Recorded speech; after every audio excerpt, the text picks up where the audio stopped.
So you've solved your problem. You figured out that we have a triangle over here and the angle x is equal to the inverse cosine of 11 over 21.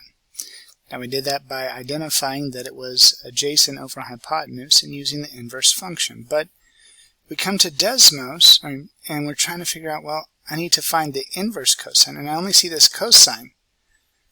And I'm gonna do this, but I'm gonna tell you this is wrong. It says, well, the cosine of 11 over 21 is 0.99. That doesn't look like an angle measurement. 1 degree? I don't think so, because this doesn't have that inverse. Okay, so if we go and look over here, where if you go into the ABC part, you can try to type it out, COS. But then you're still stuck with some other stuff. That's no good. What if we go into functions? So in the function menu, you can see where we have our inverse functions. We have sine, cosine, and tangent, inverse functions of those.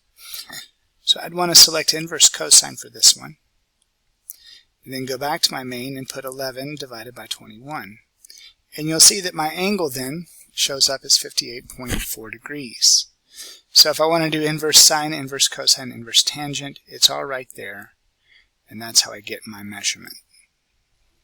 So x equals 58.4 degrees. This works for any trig ratio that you need. You just need to use the appropriate one over here.